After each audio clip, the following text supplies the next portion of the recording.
Assalamualaikum warahmatullahi wabarakatuh. Izin memperkenalkan diri.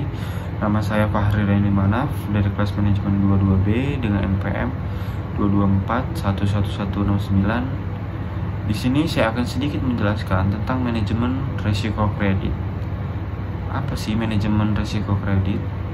Manajemen risiko kredit adalah sebuah proses mengidentifikasi, mengevaluasi, dan mengelola risiko yang terkait dengan pemberian pinjaman kepada individu atau entitas.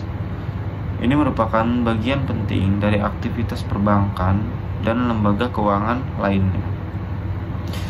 Berikut poin-poin yang ada pada manajemen risiko kredit. Yang pertama yaitu identifikasi risiko kredit. Tahap awal dalam manajemen risiko kredit adalah mengidentifikasi berbagai risiko yang terkait dengan pemberian pinjaman.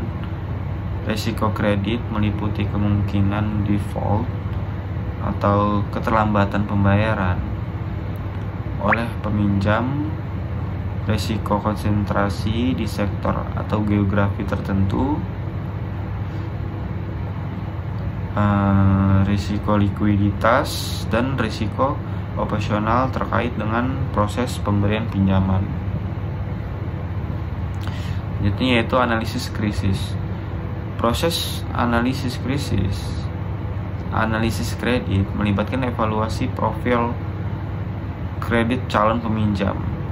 Ini mencakup penilaian kemampuan peminjam untuk membayar kembali pinjaman berdasarkan riwayat kredit, pendapatan aset, dan tanggungan finansial lainnya.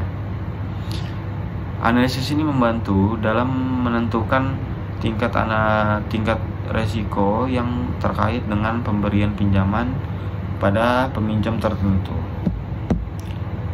Selanjutnya yaitu penetapan kebijakan kredit, yang dimana lembaga keuangan menetapkan kebijakan kredit yang mengatur persyaratan pinjaman seperti suku bunga, jangka waktu pinjaman, dan batas maksimum pinjaman.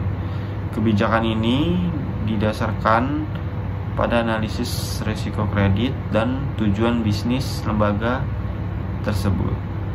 Selanjutnya yaitu pengawasan portofolio kredit.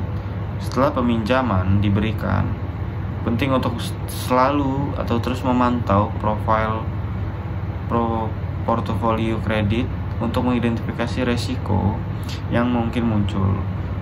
Ini melibatkan memantau pembayaran, perubahan dalam profil risiko peminjaman, dan penilaian kembali terhadap kondisi ekonomi yang dapat mempengaruhi kemampuan peminjam untuk membayar kembali pinjaman.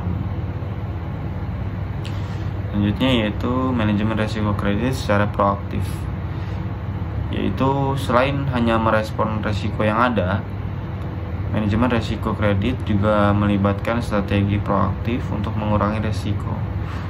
Ini bisa meliputi diversifikasi portofolio kredit, penggunaan instrumen keuangan derivatif untuk melindungi risiko, atau pengembangan strategi pemulihan aset.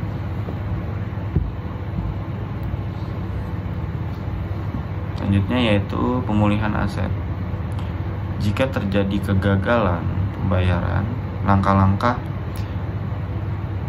pemulihan aset dilakukan untuk memaksimalkan pemulihan dana yang hilang. Ini dapat meliputi negosiasi, restrukturisasi utang, penggunaan jaminan, atau tindakan hukum untuk menagih kembali pinjaman yang gagal dibayar. Cukup sekian yang bisa saya sampaikan tentang manajemen risiko kredit. Saya akhiri. Wassalamualaikum warahmatullahi wabarakatuh.